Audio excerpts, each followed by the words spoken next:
Our guest today is Phil Baty, who is the Chief Knowledge Officer at Times Higher Education.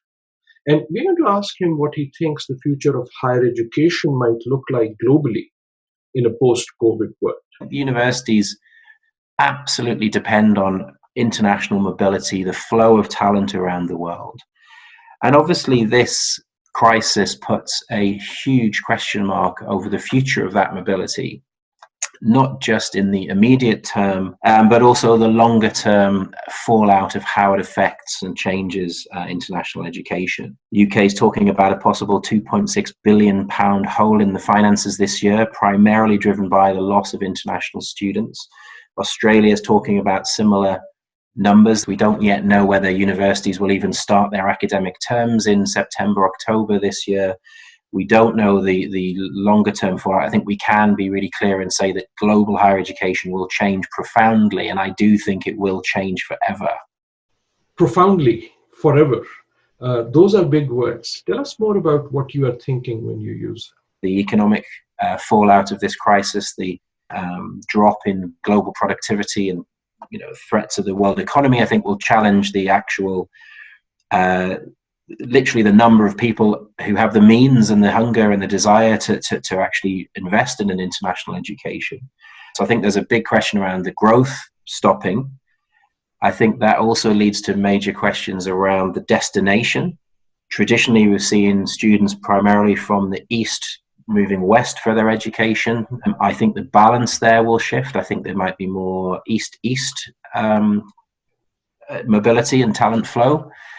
Driven by perceptions of safety, driven by perceptions of how welcoming a country is.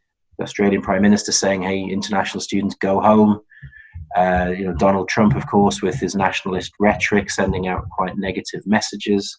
And I think finally, probably the biggest one is a big shift, I think, towards intense competition between universities and very much a buyer's market.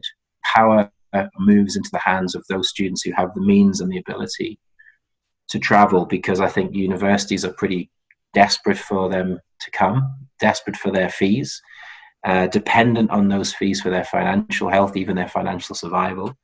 And I think it really puts huge consumer power in the hands of the students, which I think is a good news for the student. It could put pressure on tuition fees. Brand alone might not cut it anymore. COVID has forced on us this immense experiment that we could not have imagined of going remote, of going online. Is every university going to become Zoom university in the future? I think a lot of universities are knee-jerking and going straight into Zoom lectures, and that's not what online and remote learning is all about. There are some fantastic innovations, some wonderful tools out there for great online learning. And I think this is where the battleground will be played. And as we're all forced to engage in this mass experiment of going online, I think some universities will be exposed. I think some university brands will be challenged by how responsive they are and how they retain quality. I think some universities perhaps are dependent on the physical environment of a campus and the social capital of mingling in a group of peers. So that will all be challenged. But I think fundamentally, it will be about the actual pressure on the models themselves. Is that traditional 4-year or 3-year residential degree still the ultimate prize? Great brands doing a poor job will potentially be threatened by less well-known institutions doing a great job of harnessing the technology.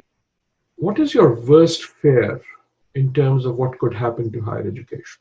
It would be profoundly upsetting and very sad for the global society if we did see international sharing, international collaboration, international talent flows ending. We've seen some really upsetting rise of nationalist sentiment even before the coronavirus, post-coronavirus, we're shutting borders. So if the longer term effect was less international sharing, less international collaboration, less international solidarity, I think that would be very worrying, not just for universities that depend on this thriving multicultural community of free thinkers, but obviously worse for society as well. So for me, that would be the biggest worry, but I believe passionately it won't come to pass. What is your best hope? The best hope is we understand even more profoundly the value of our universities, and the hunger for collaborating and sharing across borders is extraordinarily well illustrated by this crisis. It's been perhaps one of the biggest ever global collaborations in the race to find the tests and the vaccines. I think this will hopefully allow society to reflect on the huge social and economic impact universities have. They'll be helping to solve these problems. They'll be leading the fight against the coronavirus. And I think universities will enhance their role in society and will be seen to connect better with their communities, which is a very positive outcome.